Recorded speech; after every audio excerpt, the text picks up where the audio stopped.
ಮೊನ್ನೆ ಅಷ್ಟೇ ತೋಟದಲ್ಲಿ ನೀವೆಲ್ಲ ಇರುವಂಥ ಒಂದು ವಿಡಿಯೋ ತುಂಬ ವೈರಲ್ ಆಗಿತ್ತು, ಮತ್ತು ಅಭಿಮಾನಿಗಳು ತುಂಬ ಖುಷಿಯಿಂದ ಮಾತನಾಡ್ಕೊಂಡಿದ್ರು. ಸೊ ಆ ಥರದೊಂದು ವಾತಾವರಣ ಈಗ ಎಲ್ಲ ಒಟ್ಟಿಗೆ ನೋಡುವಂಥ ಸಂದರ್ಭ ಖುಷಿ ಆಗುತ್ತಲ್ವ ಸರ್, ಎಲ್ಲ ಫ್ಯಾಮಿಲಿ ಜೊತೆಲಿರೋದು, ಮಾತಾಡೋದು. ಫುಲ್ ಎಲ್ಲ ವಿನೀಶ್ಗೆ, ನನ್ನ ಮಗಳಿಗೆ, ನನ್ನ ಮಗನಿಗೆ, ನಾನು ಆಗಲಿ ದರ್ಶನ್ ಆಗಲಿ ಚಿಕ್ಕದ್ರಲ್ಲಿ ಹೆಂಗಿದ್ವಿ ಅನ್ನೋದೆಲ್ಲನೂ ಸೀಕ್ರೆಟ್ಸ್ ನಮ್ಮ ಅಕ್ಕ ರಿವೀಲ್ ಮಾಡಿಬಿಟ್ಲು. ಸೊ ಎಲ್ಲರಿಗೂ ಗೊತ್ತಾಗ್ಬಿಡ್ತು ನಾವು ಹೆಂಗೆ. ಈಗ ನಾವು ಅಪ್ಪ ಆಗಿ ಒಂದು ಎಕ್ಸಾಂಪಲ್ ಸೆಟ್ ಮಾಡ್ತಿರೋದು, ನಾವು ಈ ಥರ.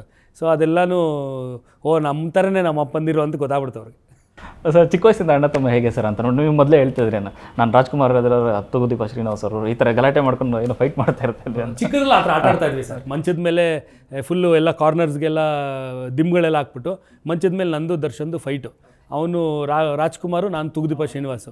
ಸೊ ರಾಜ್ಕುಮಾರ್ ಅವ್ರು ಹೊಡೆದಾಗ ತೂಗುದೀಪ ಶ್ರೀನಿವಾಸ್ ಅವ್ರು ಬೀಳಬೇಕು, ಏಟ್ ತಿನ್ನಬೇಕು ಆ ಥರ ಎಲ್ಲ ಚಿಕ್ಕದ್ರಲ್ಲಿ ಆಟ ಆಡ್ತಾ ಇದ್ವಿ. ಸೊ ಅದನ್ನು ಅಂದರೆ ಆ್ಯಸ್ ಎ ಬ್ರದರ್ಸ್ ಹೇಗಿರ್ತಾರೆ ಹಂಗೇ ಕಿತ್ತಾಡ್ತಿದ್ವಿ, ಆಟ ಆಡ್ತಿದ್ವಿ, ಜೊತೇಲಿ ಪ್ರೀತಿ ಮಾಡ್ತಾಯಿದ್ವಿ. ಎಲ್ಲನೂ ರೆಗ್ಯುಲರಾಗಿ ಅಣ್ಣ ತಮ್ಮಗಳು ಹೆಂಗಿರ್ತಾರೆ ಹಂಗಿದ್ವಿ. ಅಂದರೆ ಅಣ್ಣ ತಮ್ಮ ಕಮ್ಮಿ, ನಾನು ದರ್ಶನ್ ಫ್ರೆಂಡ್ಸ್ ಜಾಸ್ತಿ. ಫ್ರೆಂಡ್ಸ್ ಜೊತೇಲಿ ಹೆಂಗಿರ್ತೀವಿ ಹಂಗಿರ್ತಾಯಿದ್ವಿ, ಎಲ್ಲ ವಿಚಾರಗಳು ಶೇರ್ ಮಾಡ್ತಾಯಿದ್ವಿ.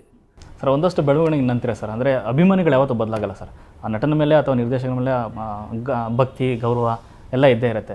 ಅದಲ್ಲ, ಅದರಾಚೆಗೆ ಒಂದಷ್ಟು ಜನ ಏನು ಮಾಡ್ತಾರೆ ಅಂದರೆ ಇದ್ದಕ್ಕಿದ್ದಂತೆ ಅವ್ರ ಹೆಸರುಗಳಲ್ಲಿ ಬೇರೆ ಬೇರೆ ಕಮೆಂಟ್ಸ್ಗಳು ಮಾಡಿ ಬೇರೆ ನಟನ ಬಗ್ಗೆ ಇವ್ರ ಮೇಲೆ ಕೆಟ್ಟ ಒಂದು ಮನಸ್ಥಿತಿ ಬರೋ ಥರ ಮಾಡ್ತಾರೆ. ಅದನ್ನು ಹೇಗೆ ತಗೋತೀರಾ ಅಂತ? ನೀವು ಹೇಳಿದ್ರಿ ಅವ್ರ ಅಭಿಮಾನಿಗಳು ಬದಲಾಗಲ್ಲ ಅಂತ. ಯಾರು ಏನೇ ಪ್ರಯತ್ನ ಪಟ್ಟರು ಬದಲಾಗಲ್ಲ, ಅದು ಬರುತ್ತೆ ಹೋಗುತ್ತೆ. ಎಲ್ಲದಕ್ಕೂ ರೂಮರ್ಸ್ಗಳಿಗೆ ತಲೆ ಕೊಡಬಾರ್ದು ಸರ್. ಈಗ ಎಲ್ಲದಕ್ಕೂ ತಲೆ ಕೊಡ್ತಾ ಇದ್ದರೆ ನಮ್ಮ ಜೀವನ ನಾವು ಮಾಡೋಕ್ಕೆ ಕಷ್ಟ ಆಗ್ಬಿಡುತ್ತೆ. ಹಿಂಗೆ, ಅಯ್ಯೋ ನನ್ನ ಬಗ್ಗೆ ಹಿಂಗೆ ಅನ್ಕೋ, ಅಯ್ಯೋ ನನ್ನ ಬಗ್ಗೆ ಯಾರು ಹೆಂಗಾರು ಅಂದ್ಕೊಳ್ಳಿ ಸರ್. ನಾನೇನೋ ನಾನು ಹಿಂಗಿರಬೇಕು, ನಾನು ಡಿಸೈಡ್ ಮಾಡಬೇಕು. ನನ್ನ ಲೈಫ್ನ ಇನ್ನೊಬ್ಬ ಮೂರನೇ ವ್ಯಕ್ತಿ ನೀನು ಹಿಂಗಿರು, ನೀನು ಇದೇ ಥರ ಇರು, ನೀನು ಅದೇ ಥರ ಇರು, ನೀನು ಇದೇ ಥರ ಬಟ್ಟೆ ಹಾಕು, ನೀನು ಇದೇ ಥರ ತಿನ್ನು, ನೀನು ಇದನ್ನೇ ತಿನ್ನು, ನೀನು ಅದನ್ನು ತಿನ್ಬೇಡ ಅಂತ ಯಾರಿಗೂ ಅಧಿಕಾರ ಇಲ್ಲ ಸರ್ ಹೇಳೋದು. ನಮ್ಮ ಮಕ್ಕಳೇ ಕೇಳೋದ ಸರ್, ನೀನು ಈ ಥರ ಬಟ್ಟೆ ಹಾಕೋ, ಇಲ್ಲ ನಂಗೆ ಇದು ಕಂಫರ್ಟಬಲ್ ಇದು ಹಾಕೋತೀನಿ ಅಂತ, ಇಲ್ಲ ಇದನ್ನು ತಿನ್ನು, ಇಲ್ಲ ನಂಗೆ ಇದಿಷ್ಟ ಇಲ್ಲ ನಾನು ಅದನ್ನು ತಿಂತೀನಿ ಅಂತ. ಸೊ ಇನ್ನು ನಾವು ಹುಡ್ಸಿರೋ ಮಕ್ಕಳೇ ನಮ್ಮ ಮಾತು ಕೇಳಲ್ಲ, ನಮ್ಮ ಒಪಿನಿಯನ್ ಥರ ಜೀವನ ಮಾಡಲ್ಲ ಅಂದರೆ ಯಾರೋ ವ್ಯಕ್ತಿಗಳದ್ದು ಇದಕ್ಕೆ ತಲೆ ಯಾಕೆ ಸರ್ ಕೊಡಬೇಕು? ಜೀವನ ಮಾಡೋಕ್ಕಾಗುತ್ತೆ. ಅಂದರೆ ಒಂದು ರೀತಿ ಸ್ಟಾರ್ ವರ್ಕ್ ಸ್ಟಾರ್ಟ್ ಆಗ್ಬಿಡುತ್ತೆ. ಯಾಕಂದರೆ ದರ್ಶನ್ ಅವ್ರ ಫೋಟೋನೇ ಹಾಕೊಂಡ್ರೆ ಬೇರೆ ಯಾರಿಗೂ ಕಮೆಂಟ್ ಮಾಡಿರ್ತಾರೆ, ಅಭಿಮಾನಿನೇ ಆಗಿರಲ್ಲ, ಸುಮ್ಮನೆ ಫೋಟೋ ಫೇಕ್ ಅಕೌಂಟ್ಗಳು ಮಾಡ್ತಾರೆ. ಅದೇನಾಗುತ್ತೆ ಅಂದರೆ ದರ್ಶನ್ ಅವ್ರ ಅಭಿಮಾನಿಗಳಾಗಲಿ ದರ್ಶನ್ ಅವ್ರ ಮೇಲೆ ಒಂದು ಕೆಟ್ಟ ಅದು ತುಂಬ ಆಗಿರುತ್ತೆ. ಇತ್ತೀಚೆಗಂತೂ ಸಿಕ್ಕಾಪಟ್ಟೆ ಆಗ್ತದೆ ಅದು ಸರ್. ಪ್ರಪಂಚ ಅಂದಮೇಲೆ ಅಲ್ಲಿ ಒಳ್ಳೆಯವರು ಇರ್ತಾರೆ, ಕೆಟ್ಟವರು ಇರ್ತಾರೆ. ಸೊ ಕೆಟ್ಟವ್ರನ್ನ ನಾವು ಇಂಪಾರ್ಟೆನ್ಸ್ ಕೊಡಬಾರ್ದು, ಒಳ್ಳೆಯವ್ರಿಗೆ ಇಂಪಾರ್ಟೆನ್ಸ್ ಕೊಡಬೇಕು, ಅಷ್ಟೇ ಜೀವನ. ಸರ್, ಈಗ ಇದೆಲ್ಲ ಹೊರತುಪಡಿಸಿ ಈಗ ದರ್ಶನ್ ಅವರು ಮತ್ತೆ ಹೇಗೆ ಡೆವಿಲ್ ಸಿನಿಮಾಗೋಸ್ಕರ ರೆಡಿ ಆಗ್ತಾಯಿದ್ದಾರೆ ಅಂತ ನೋಡಿ ಸರ್. ಏನಾದ್ರು ನೆಕ್ಸ್ಟ್ ಇಯರ್ಗೆ ಜನವರಿಯಿಂದ ಅವರು ಸಿನಿಮಾನ ಸ್ಟಾರ್ಟ್ ಆಗ್ಬೋದಾ ಅಂತ? ಸರ್ ಅದೇ, ಈಗ ಅವ್ರದ್ದು ಹೆಲ್ತ್ ಇಶ್ಯೂಸ್ ಇದೆ, ಅದು ಎಲ್ಲ ಸರಿ ಹೋಗಬೇಕು, ಅವರು ರೆಗ್ಯುಲರಾಗೇ ನಡೆಯೋ ಥರ ಆಗಬೇಕು. ಆದಮೇಲೆ ಈಗಿಂತ ಅದೇ ಡೆವಿಲ್ಲು ಒಂದು ಪೋರ್ಷನ್ ಆಫ್ ಶೂಟಿಂಗ್ ಆಗಿರೋದ್ರಿಂದ ಅದನ್ನ ಫಿನಿಷ್ ಮಾಡಲೇಬೇಕು, ಪ್ರಯಾರಿಟಿ ಅದಕ್ಕೆ ಕೊಡಬೇಕು. ಅದನ್ನು ಅವ್ರು ಯಾವಾಗ ರೆಡಿ ಆಗ್ತಾರೆ ಅದು ನೋಡ್ಕೊಂಡು ಅದರದ್ದು ಸಿನಿಮಾ ಶೂಟಿಂಗ್ಗಳೆಲ್ಲ ಸಿನಿಮಾ ಟೀಮ್ ಅವರು ಡಿಸೈಡ್ ಮಾಡ್ತಾರೆ. ದರ್ಶನ್ ಅವ್ರ ಪಾರ್ಟ್ ಒಂದಷ್ಟು ಇಟ್ಕೊಂಡು ಏನಾದರೂ ಹುಷಾರಾದ ನಂತರದ ಏನಾದರೂ ಶೂಟ್ ಮಾಡೋ ಥರ ಪ್ಲ್ಯಾನ್ಸ್ ಗೊತ್ತಿಲ್ಲ ಸರ್.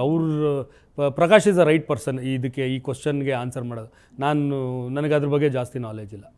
ಸರ್, ದರ್ಶನ್ ಅವ್ರದ್ದು ಇಷ್ಟು ಜರ್ನಿ ನೋಡ್ಕೊಂಡ್ಬಂದರೆ ಫಿನಿಕ್ಸ್ ಥರ ಎದ್ದು ಬರ್ತಾರೆ ಸರ್. ಎಂಥದೇ ಘಟನೆ ಆಗಲಿ, ಅಂದರೆ ದೈಹಿಕವಾಗಿ ಮಾನಸಿಕ ಎಷ್ಟೇ ಕೂಗಿದ್ರು ಕೂಡ ಅದೇ ಫೋರ್ಸಲ್ಲಿ ವಾಪಸ್ ಬರ್ತಾರೆ. ಸೊ ಇದೆಲ್ಲದರಿಂದ ಆಚೆ ಬರ್ತಾರೆ ಆದಷ್ಟು ಬೇಗ ಅನಿಸುತ್ತೆ.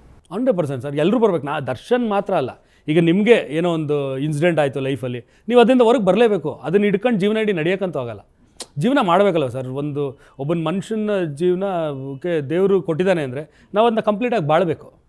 ಸೊ ನಮ್ಗೆ ಹೆಂಗೆ ಅನುಕೂಲ ಆಗುತ್ತೆ ಹಂಗೆ ಬಾಳ್ತಾ ಹೋಗಬೇಕು. Thank you sir, thank you so much sir. ಒಳ್ಳೆಯದಾಗಲಿ. ಅಂದರೆ 7 ವರ್ಷದ ನಂತರ ಅಗೇನ್ ನಿಮ್ಮ ಅಭಿಮಾನಿಗಳು ಸಾಕಷ್ಟು ಕಾತಿರುವಂಥ ಸಿನಿಮಾ ರಾಯಲ್ ಒಳ್ಳೆಯದಾಗಲಿ, ತುಂಬ ದೊಡ್ಡ ಸಕ್ಸಸ್ ಆಗಲಿ. Thank you sir, thank you very much. ನಮ್ಮ ಸಿನಿಮಾ ಪ್ರಮೋಷನ್ಗೆ ಬಂದಿರೋ ನಿಮಗೂ ಥ್ಯಾಂಕ್ಸ್, ನಿಮ್ಮ ಸಿಬ್ಬಂದಿಗಳಿಗೂ ದೊಡ್ಡ ಥ್ಯಾಂಕ್ಸ್.